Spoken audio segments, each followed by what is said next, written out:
por obra y voz. Soy feliz,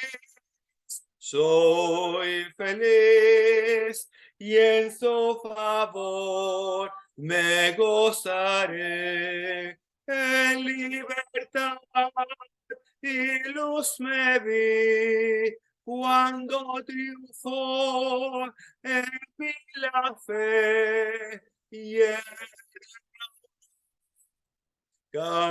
carmesí, salud de mi alma enferma fue.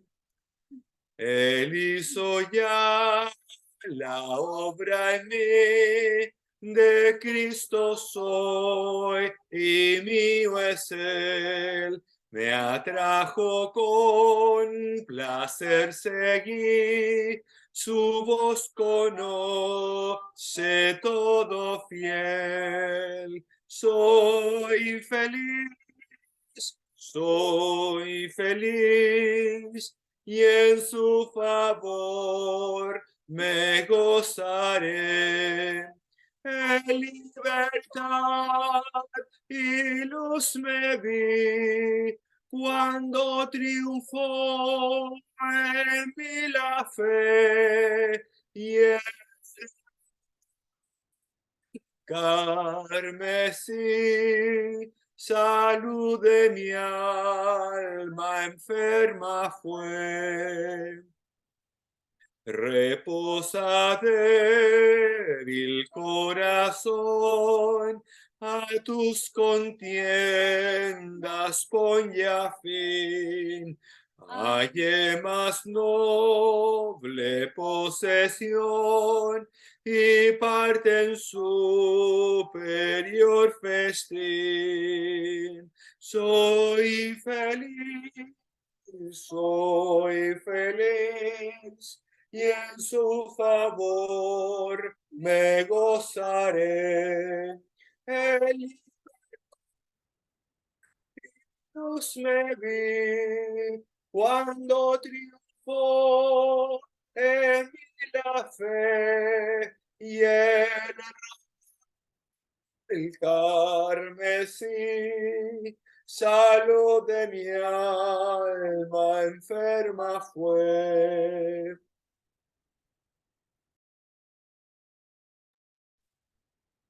Gracias, hermano Pablo. Y la hermana Cheldita también cantó conmigo. Estaba aquí al Ah, lado qué mío. bueno. Saludos entonces. Ahí apareció. Ahí aparecí. Saludos y feliz cumpleaños. Muchas gracias. No me gusta esta pantalla. Ana, ¿te gusta esta pantalla? Es muy grande.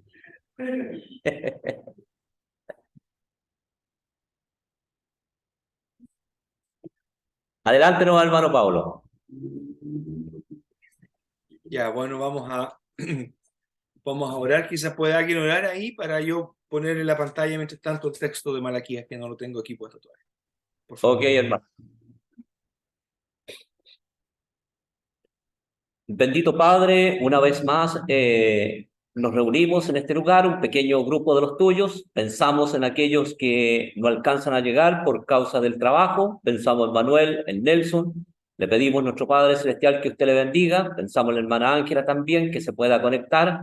Así también pensamos en la señora Betty Flores, que se conecta, y la señora Lidia también. Le pedimos por ellos para que puedan aprovechar esta oportunidad de poder escuchar un ministerio del hermano Pablo. Te pedimos por él, por su familia, por su esposa en forma especial, que ha cumplido años. Te pedimos que tú le bendigas grandemente, y queremos, nuestro Padre Celestial, descansar en tus manos. Pensamos en la señora Celia, en mi mamá, también en la señora Carmen. Te pedimos por ellas que tú les bendigas grandemente. No queremos dejar de poner ante tu presencia al hermano Manuel Arévalo, que sabemos que está con su cáncer terminal, difícil, en la situación en la que se encuentra. Te pedimos, Padre, que tú le bendigas grandemente. Pensamos la palabra, nuestro Padre Celestial, y te pedimos que tú guíes al hermano de principio a fin, seamos edificados y fortalecidos en nuestro hombre interior. Gracias, Padre, en el nombre del Señor Jesús. Amén. Muy bien. Muchas gracias. Muy bien, bueno, la última reunión... se me perdió el comentario. La última reunión, en las últimas reuniones hemos estado viendo el pasaje, una unidad del libro de Malaquías que está en el capítulo 3 del versículo 6 al 12. A ver si podemos, yo creo que hoy día voy a intentar terminar esta parte y luego vamos a por lo menos introducir lo que es quizá una de las partes más importantes de Malaquías, la sección del versículo 13 al versículo 18, que espero que podamos verlo hoy, porque esa sección es parte de podríamos llamarla la conclusión del libro, es la conclusión del libro. La conclusión desde el punto de vista del mensaje, la conclusión que incorpora la respuesta final del pueblo. Todo el capítulo 4 es una especie de cierre de todo el libro de Malaquías, es la conclusión general al libro entero, ya hablando de las consecuencias finales. Pero también es posible que Malaquías 4, en la Biblia hebrea no hay Malaquías 4, Malaquías 4 es parte del capítulo 3, pero no tiene mucha importancia, la verdad. Pero el capítulo 4 es muy posible que sea incluso una adición que es adición editorial que cierra el libro de los 12. Pero eso lo vamos a ver en su momento. Eso no quiere decir que no sea palabra de Dios ni que no sea parte del canon. Por supuesto que lo es. Pero creo que lo he mencionado antes, sabemos bien que nuestra Biblia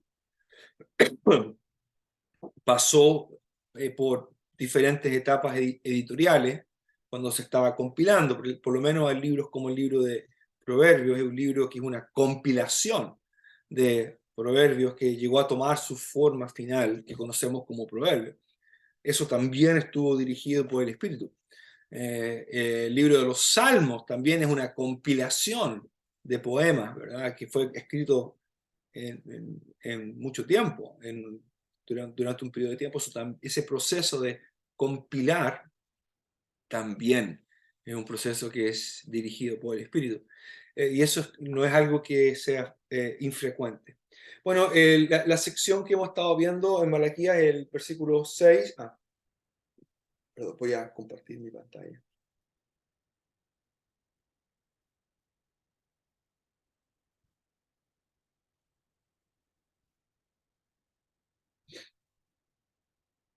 Ok, ¿lo pueden ver ya?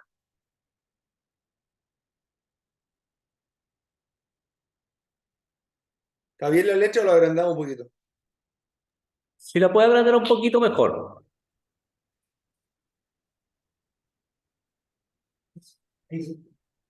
¿Por ahí? Sí, Bueno, si estoy mirando para allá es porque estoy viendo mi monitor ahí, ¿ok? Para que no... Lo estoy mirando ustedes ahí a la cámara, pero ahí tengo mi texto. Bueno, el versículo 6 del versículo 6 del capítulo 3 hasta el versículo 12 del capítulo 3 es una subsección que sigue estando cuidadosamente conectada con el resto del libro, pero al mismo tiempo ofrece algunas diferencias en comparación con otras subsecciones. Malaquías tiene una sección bastante grande entre el capítulo 1, versículo 6, y el capítulo 3, versículo 6, perdón, versículo 5, ¿verdad? Capítulo 1, versículo 6, el capítulo 3, versículo 5. Esa gran subsección, a su vez, tiene 3 subsecciones, pero todo lo que pasa en esa subsección tiene que ver con los sacerdotes, con lo que ellos están presentando al Señor. y lo que están presentando al Señor es, por una parte, defectuoso, también tiene que ver con su comportamiento moral, tiene que ver con cuestionar la justicia de Dios, su involucramiento en la vida de ellos, mientras que el capítulo 3, versículo 6 al versículo 12, que tiene que ver con diezmos, no tiene que ver con lo que se presenta al Señor, tiene que ver con lo que se le está robando al Señor. En un sentido, esta primera subsección del capítulo 1, versículo 6 al capítulo 3, versículo 5, en un sentido también es un robo, porque le están robando la gloria que el Señor merece, ¿verdad? Están robándole en ese sentido. Pero el versículo 6 al 12 del capítulo 3 tiene que ver con los diezmos. Y los diezmos eran básicamente, el diezmo era para el Señor, era para Él, era una ofrenda para Él, pero era algo que desde el punto de vista práctico estaba destinado al sustento de los sacerdotes. Y también cada 3 años, si es que me recuerdo bien, ese diezmo tenía como propósito ayudar a la viuda, al huérfano y al extranjero y al pobre. Así que el diezmo tenía una función muy importante y específica, pero ellos no lo están trayendo. El Señor dice, ustedes me han robado, ¿verdad? El versículo 8, ¿robará el hombre a Dios? Pues vosotros me habéis robado. La pregunta, ¿verdad? Típico de Malaquías, ¿en qué te hemos robado? El Señor dirá, en vuestros diezmos y ofrendas. Malditos sois con maldición, porque vosotros, la nación toda, esta es otra cosa importante, mientras que la gran subsección de Malaquías, del capítulo 1, versículo 6, al versículo 5, al capítulo 3, tiene como principal objetivo los sacerdotes y levitas. El versículo, esta subsección del diezmo va dirigida a toda la nación. Y la nación toda ha robado. El Señor, el versículo 10 dice, traed todos los diezmos al alfolí y haya alimento en mi casa y probadme. Probadme ahora en esto, dice Yahvé de los ejércitos. Si no os abriré, si es que, ¿verdad? Esa es la idea. Pruébenme y si es que yo lo puedo hacer o no. Si es que no os abriré las ventanas de los cielos y derramaré sobre vosotros bendición hasta que sobreabunde. Reprenderé también por vosotros al devorador y no os destruirá el fruto de la tierra. Y vuestra vid en el campo será estéril, dice Yahvé de los ejércitos. Y todas las naciones os dirán, bienaventurados, porque seréis tierra deseable, dice Yahvé de los ejércitos. Es importante esta sección, porque aunque hay una denuncia de robo, también hay varias promesas que el Señor hace, lo cual confirma que el mensaje de Malaquías tiene como propósito muy fundamental el animar a un grupo a este pueblo que está tan escéptico y tan desconectado y tan espiritualmente frío. Obviamente para eso tienen que ser persuadidos y dentro del grupo hay personas que definitivamente no van a ser persuadidas. Dentro del grupo hay personas que no van a acceder al mensaje de Malaquías, como vamos a ver en la sección que viene. Pero esta particular sección de aquí, vemos que sí hay intención del Señor de querer bendecir a su pueblo. Y de hecho el Señor ocupa una serie de lenguaje que es muy interesante. El versículo 10, el Señor dice, traed todos los diezmos al alfolí. Alfolí, en caso de que alguien no sepa lo que es, ¿verdad? Es un depósito, ¿verdad? Una especie de granero, me imagino. El depósito. La Nueva Traducción Viviente dice, traigan todos los diezmos al depósito del templo para que haya suficiente comida en mi casa. La Nueva Traducción Viviente dice, traigan íntegro el diezmo para los fondos del templo y así habrá alimento en mi casa. Mencionábamos en la reunión pasada de que para mí es llamativo de que a pesar de que el principal mensaje de Malaquías va particularmente, especialmente dirigido a los sacerdotes y levitas, que son ellos los que están deshonrando el nombre del Señor, y sin embargo el Señor tiene cuidado de ellos todavía, porque son ellos los que van a ser beneficiados básicamente. El hecho de que haya comida en la casa, haya alimento suficiente en mi casa, eso es básicamente para ellos. Por tanto, el Señor está preocupado del sustento de sus sacerdotes. Los sacerdotes han dicho, ellos han respondido en el capítulo 1, cuando el Señor dice, yo os he amado, ellos han dicho, ¿en qué nos has amado? Muéstranos tu amor. Los depósitos del templo están vacíos. Aparentemente, el texto aquí sugiere, cuando el Señor dice en el versículo 11, reprenderé también al devorador, sugiere que hay alguna clase de hambre que el pueblo está pasando. Esto es muy posible, ¿verdad? Creo que lo he mencionado también otras veces, de que las circunstancias para este grupo no son fáciles. Pero el hecho de que las circunstancias no sean fáciles no son razón para insultar a Dios o para profanar el templo o para tener una actitud escéptica. En el fondo, lo que siempre va a distinguir al pueblo de Dios es que sigue confiando aún en medio de la prueba, aún en medio de las circunstancias difíciles. Este es uno de los mensajes del libro de Malaquías. Bueno, el Señor dice, traed todos los diezmos al alfolí y haya alimento en mi casa y probadme. Ahora, esto para mí es una de las cosas más llamativas del libro de Malaquías. Que Dios diga, pruébenme. El vocablo que se ocupa aquí para probar, tiene la gran mayoría de las veces, tiene un sentido negativo. Tiene como el sentido de... casi podríamos decir, de tentar. Muchas veces ese es el sentido que uno encuentra y, por supuesto, uno no quisiera hacer eso con el Señor, aunque, perdón, no necesariamente es aparentemente el mismo vocablo siempre. El hecho de probar a Dios no es una idea no es algo que uno se tomaría con liviandad. El Señor habla de que Él fue probado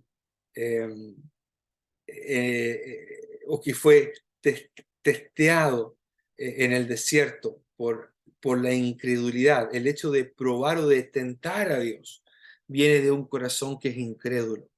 Pero aquí tiene un sentido positivo. El Señor está invitando a la gente a confiar en Él. Pruébenme. Traigan lo que tienen y vean si es que yo no les voy a abrir las ventanas de los cielos. Una expresión que sugiere, ¿verdad? Cuando uno lee las ventanas de los cielos, lo que sugiere es que lo que está ocurriendo aquí es que es la ausencia de lluvia. Al haber obviamente ausencia de lluvia, no se puede trabajar la tierra. Y como decía recién, es muy posible que lo que esta generación está enfrentando entonces es una escasez de comida, una sequía, y obviamente al no tener, ellos no están presentando al Señor. Pero el Señor dice, traigan y vean si es que no abro las compuertas del cielo. En otras palabras el Señor está diciendo, pruébenme. Y el Señor dice, y derramaré sobre vosotros bendición. Acuérdense que una de las palabras importantes en Malaquías, quizás no tan abundante, pero sí importante, es la palabra bendición. Ya en el capítulo 2, el Señor había dicho que Él habría de maldecir sus bendiciones. Es posible que estas dos cosas estén relacionadas. En el versículo 2 del capítulo 2, el Señor dice, si no oyereis y si no decidís de corazón dar honor o gloria a mi nombre, ha dicho Yahvé de los ejércitos, enviaré maldición sobre vosotros y maldeciré vuestras bendiciones, y aún las he maldecido, porque no os habéis decidido de corazón. He aquí os dañaré la sementera y os echaré en el rostro el estiércol de vuestras fiestas. Bueno, lo interesante es que la maldición en el capítulo 2 parece estar asociada con la tierra, con la semilla, dañaré la sementera. Así que si es así, entonces lo que está pasando aquí, esta sequía que se entrelee de la información que tenemos, es resultado de la conducta pecaminosa del pueblo. Ahora, si ustedes se acuerdan, el libro de Levítico, el libro de Números, el libro de Deuteronomio, hablaba de que una de las consecuencias que ocurriría si es que el pueblo actuaba de manera infiel hacia el Señor y se abandonaban al Señor, vendrían maldiciones. Hay un capítulo ahí en el libro de Deuteronomio que se llama, un capítulo, uno o dos capítulos que se habla de las bendiciones y de las maldiciones. Y una de las maldiciones que se incluye tiene que ver con la ausencia de lluvia, con la escasez de comida, con la sequía y cosas así. Todo eso es resultado de la desobediencia y de la infidelidad del pueblo de Dios. Pero el Señor no quiere que la historia termine ahí. El versículo 10 es un versículo que invita al pueblo a confiar en el Señor, a confiar que Él va a proveer, que Él va a abrir las ventanas de los cielos. Una manera muy hermosa y poética de decir, por una parte, que Él está en control de la creación, ¿verdad? Él está en control de la creación. Él está en control de todas las cosas. Por tanto, confiar en Él, aunque al mundo le parezca una locura, ¿verdad? Aunque a la sociedad le parezca una necedad, confiar en un Dios que no puede ver, en un Dios que nunca ha visto. ¿Cómo yo puedo confiar en alguien que no he visto? Pero los creyentes confiamos en Dios.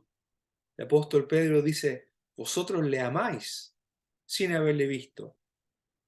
Confiamos en Dios porque vemos evidencia de que Él es nuestro creador. Es cuestión de mirar el universo, es cuestión de mirar un microscopio y uno se da cuenta de que hay un Dios sabio, infinitamente sabio, que nos creó. Y por su palabra, obviamente, la principal fuente de revelación, sabemos que podemos confiar en Él. Para el mundo es necedad, pero ¿sabe? No es necedad confiar en Dios. No es necedad. No es irresponsable confiar en Dios. No es fácil, a veces es difícil, porque los tiempos van de la mano, ¿verdad? Con lo que uno confía en que el Señor va a hacer. Y muchas veces cuando esos tiempos no van de acuerdo a lo que uno quisiera que fueran, ahí es cuando uno puede entonces desconfiar o pensar, ¿será que el Señor me habrá escuchado en esto? ¿Será que el Señor está enojado conmigo? En fin. Pero el Señor invita a esta generación que no está trayendo los diezmos al alfolí. Por tanto, la casa está vacía, la casa está sin alimento. Y sin embargo, el Señor les invita a confiar. Pruébenme, pruébenme. ¿Será Dios capaz de hacerlo? Bueno, el Señor dice, por supuesto que sí, pruébenme. A ver si no abro yo las ventanas de los cielos. Y así es como funciona la fe, ¿verdad? La fe funciona esperando de Dios lo imposible para el ser humano. De eso se trata la fe, o si no, no es fe. Si tenemos una solución humana, entonces ya no es fe.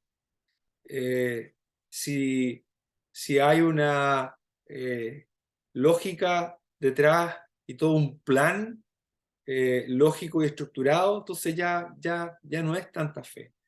La fe opera en el reino de lo invisible y de lo imposible. Así funciona la fe.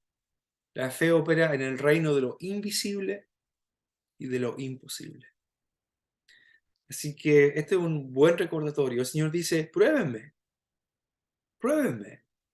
y van a ver que yo abro las ventanas de los cielos y derramaré sobre vosotros bendición hasta que sobreabunde, hasta que sobreabunde. Eso es lo que el Señor quiere desde un principio. Él siempre quiere bendecir a su pueblo, pero la incredulidad, muchas veces, la incredulidad nunca ayuda, la verdad, nunca ayuda. La incredulidad nunca ha sido útil. La incredulidad, el cuestionar, el dudar, realmente nunca ha solucionado ni una sola cosa. Lo único que puede hacer la incredulidad es ayudarnos a volver a creer y a volver a situar nuestra fe en Dios. Pero la incredulidad nunca hace nada. La incredulidad lo único que hace es hundirnos más. El Señor va cruzando, el Señor va en la barca y cuando camina sobre el mar e invita a Pedro a caminar, le dice a Pedro, dice, hombre de poca fe, ¿por qué dudaste? ¿Por qué dudaste? ¿Por qué se te pasó por la cabeza de que yo no podría hacerlo? Oh, ¿y cuántas veces se nos ha pasado por la cabeza que Dios no lo va a hacer? Que Dios no lo puede hacer. Obviamente la fe se entrena, ¿eh? La fe no se puede comprar, la fe no viene en botellas de agua que uno pueda abrirle y se puede tomar un traguito de fe. La fe se debe cultivar, la fe se debe poner a prueba, no hay otra manera en que funcione. Pero lo bueno es que el Señor se agrada de los que tienen fe, porque acuérdense lo que dice el escritor a los hebreos, sin fe es imposible agradar a Dios. Dios se honra, Dios es honrado cuando creemos. Todos creemos en Dios, ¿verdad? Los que estamos aquí, todos creemos en Dios. Pero Él es honrado cuando nuestra fe va más allá de lo lógico y más allá de lo que la lógica diga. Creo que este es un pasaje que nos invita a pensar y a reconsiderar nuestra fe. No solamente el Señor va a abrir la ventana de los cielos para que se derrame la bendición, sino que además Él va a reprender. Él va a reprender. Interesante la palabra aquí, reprender. No me había dado cuenta. Déjenme ver una cosita aquí nomás. Me llama la atención. No me había dado cuenta de la palabra ahí, reprender. Mire, interesante que el vocablo reprender, el Señor la ocupa, ¿verdad? En el capítulo, también la ocupa en el capítulo 2. Y en el versículo en el versículo 3, dice, he aquí yo os dañaré la sementera. La palabra dañar que aparece aquí es la misma que aparece en el capítulo 3 y versículo 11. Es el mismo vocablo. Reprenderé. Claramente el versículo 11 del capítulo 3 hay una, ¿cómo se dice? Se revierte la situación, ¿verdad? Mientras que en el capítulo 2 el Señor dice que Él, por causa de la ofensa de los sacerdotes que están no honrando, no están dando gloria al nombre del Señor. Y entonces Él va a reprender la sementera. Aquí el Señor está prometiendo revertir eso. Él va a reprender al devorador. Va a reprender al devorador.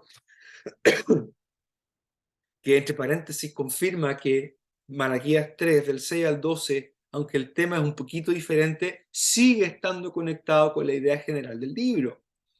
Y aquí hay una inversión, el Señor revierte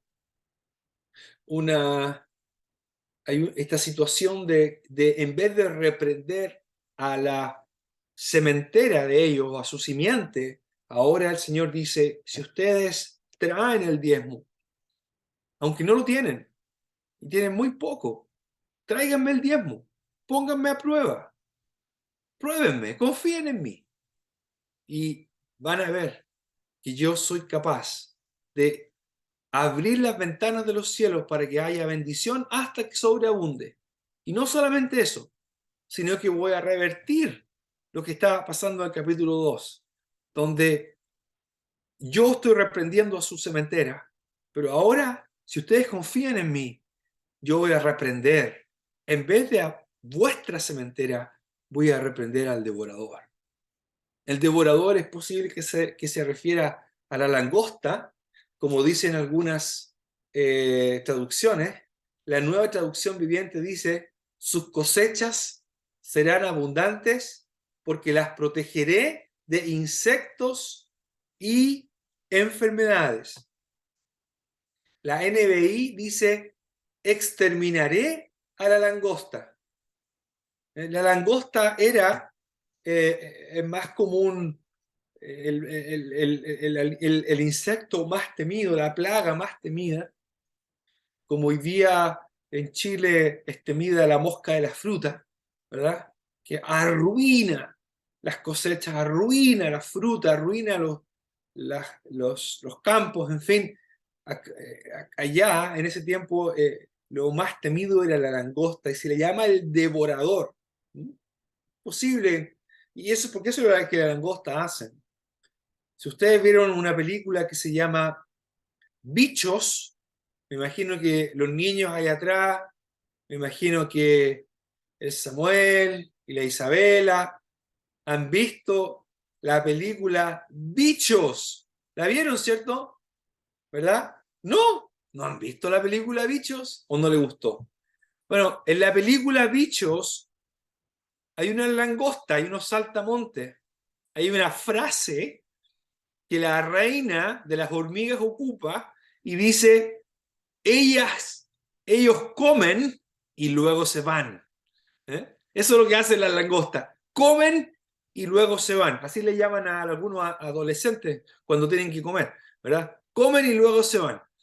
El Señor dice, no solamente yo voy a abrir las ventanas de los cielos para que haya abundancia de nuevo, sino que además voy a eliminar aquello que ha estado eliminando vuestra cosecha o vuestra bendición. Voy a reprender, voy a eliminar en el fondo. Voy a exterminar al devorador y no os destruirá el fruto de la tierra ni vuestra vida en el campo, dice Jehová de los ejércitos. Y todas las naciones os llamarán bienaventurados. Interesante esto, porque la expresión bienaventurado va a servir como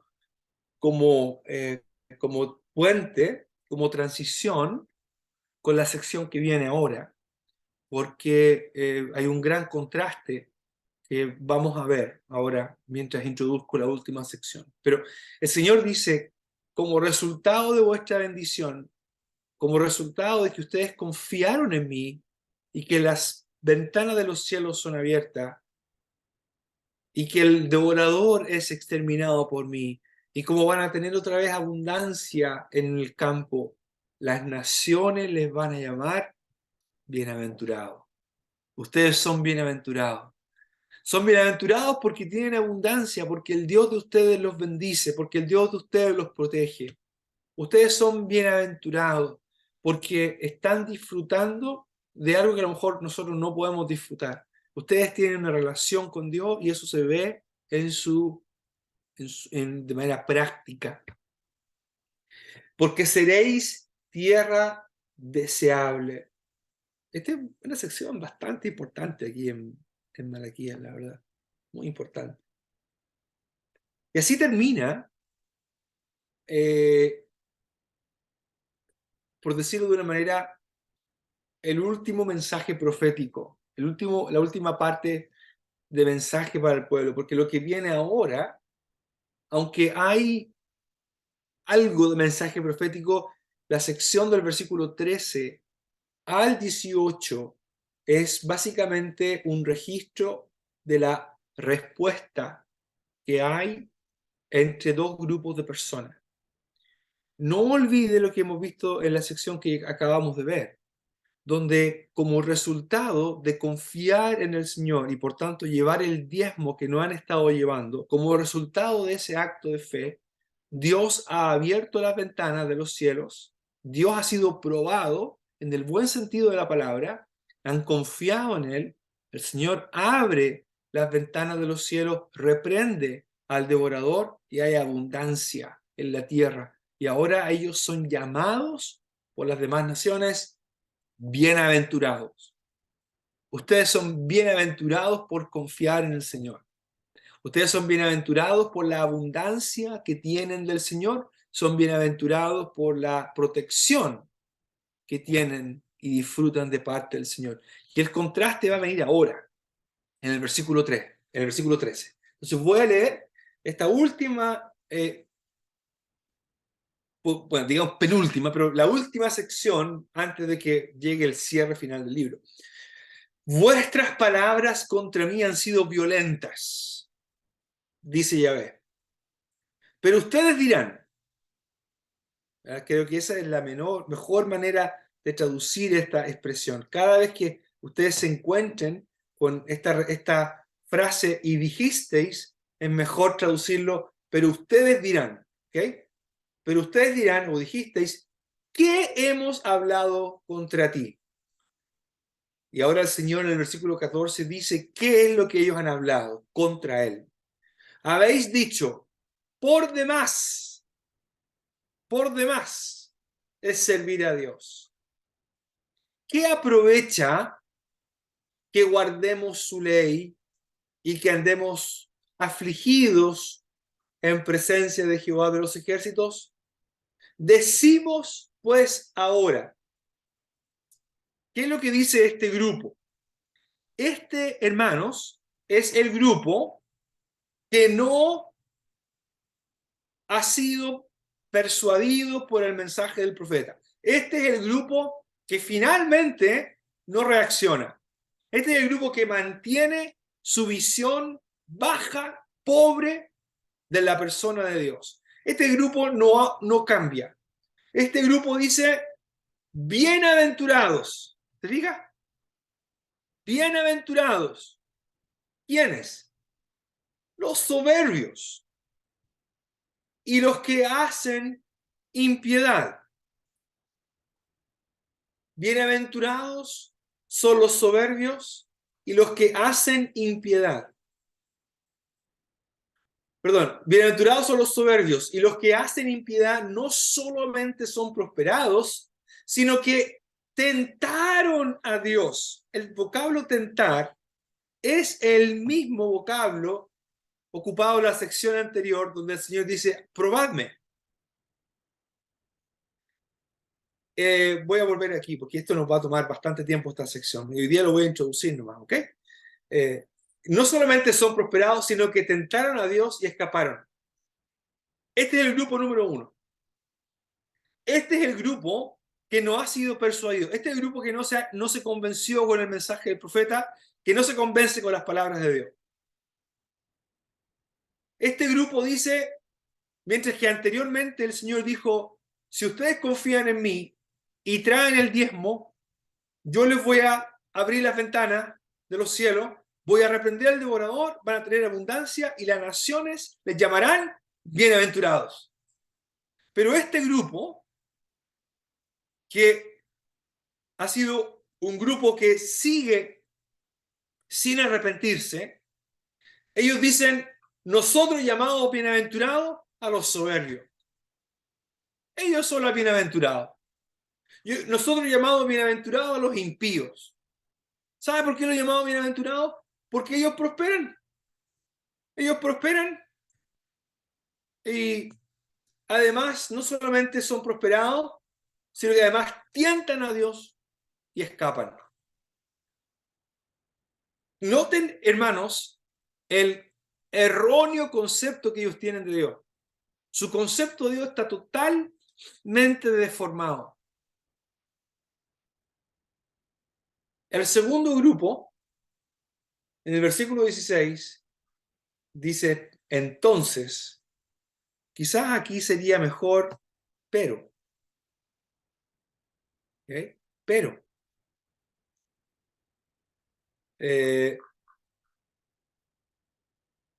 Entonces, los que temían a Yahvé, los temerosos del Señor, hablaron cada uno a su compañero. Y Yahvé escuchó. Y fue escrito libro de memoria delante de él para los que temen a Yahvé y para los que piensan en su nombre. Estoy muy contento de que la traducción de la Reina Valera dice para. Y también la Biblia de las Américas dice para.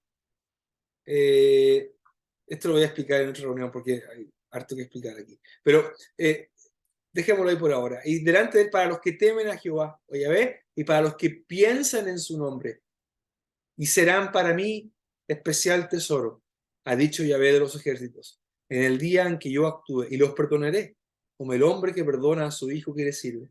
Entonces os volveréis y discerniréis, o veréis la diferencia entre el justo y el malo, entre el que sirve a Dios y no le sirve.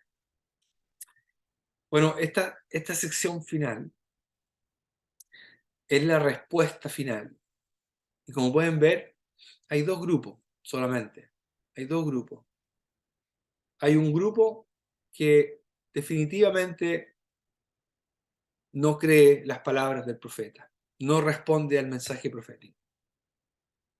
Hay un grupo que sigue pensando dónde está el Dios de justicia. Hay un grupo que no está dispuesto a confiar en Dios. Mientras que el Señor, cuando habla del diezmo, esa porción que condena el robo al diezmo, termina con una promesa, le llama bienaventurados a los que confían en el Señor. Este grupo, digamos el grupo número uno, el grupo no arrepentido, ese grupo dice, no, los bienaventurados son los que siguen haciendo el mal, los bienaventurados son los que siguen tentando a Dios, son bienaventurados porque saben que hacen mal y les va bien. Y nosotros aquí andamos guardando los mandamientos del Señor. ¿Para qué sirve eso? ¿De qué sirve servir a Dios? ¿Qué provecho tiene servir a Dios si al final los malos prosperan igual? Da lo mismo. Ese grupo está ciego espiritualmente hablando. Ese ciego no es capaz de discernir, no es capaz de ver la diferencia. El otro grupo es el grupo que responde. Y ese grupo se caracteriza por algo. Ese grupo se le llama los temerosos del Señor. Y son los que aprecian el nombre del Señor. Ese es el grupo que respondió al mensaje de Malaquías. Ese es el grupo que finalmente se dio cuenta de su pecado. Por eso es que es importante ese pero. Los que temían al Señor hablaron entre sí. Bueno, hay mucho que decir en esta sección, pero lo vamos a ver con más detalle en la próxima reunión, que lamentablemente no podrá ser el próximo viernes, por otro viaje que tengo que hacer, pero que será Dios mediante el subsiguiente. Por eso les va a dar tiempo de escuchar la grabación y de leer cuidadosamente la nueva sección que vamos a ver. ¿Qué es lo que hemos aprendido hoy? Hemos aprendido que el diezmo que estaba siendo no llevado al templo, el Señor lo considera un robo. El Señor los invita a que lo prueben, que lo pongan a prueba. que no es malo probarlo aquí. No es malo en el sentido de no es pecado hacer lo que nosotros llamaríamos irresponsable. ¿Cómo puedes llevar? Esa es nuestra comida, no nos queda más que eso. Y se lo vas a llevar al Señor. Eso es irresponsable. El Señor dice, pruébenme.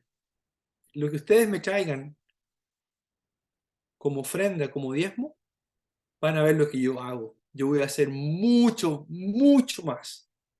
Voy a duplicar, triplicar, quintuplicar, no sé. Voy a sobreabundar la bendición. Y lo van a ver con sus propios ojos. Es bueno confiar en el Señor. Debemos siempre confiar en Él, aun cuando las cosas vayan en contra de la lógica. Pero, lamentablemente, hay un grupo que no responde, hay un grupo que sigue teniendo una visión pobre del Señor. Y de eso, ese va a ser nuestro tema en las próximas quizás 2 o 3 reuniones, cuando estemos hablando de la última sección dentro de esta gran subsección que hemos visto en el libro de Malaquías.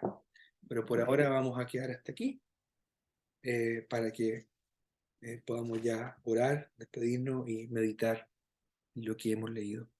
Señor, te agradecemos por tu bondad.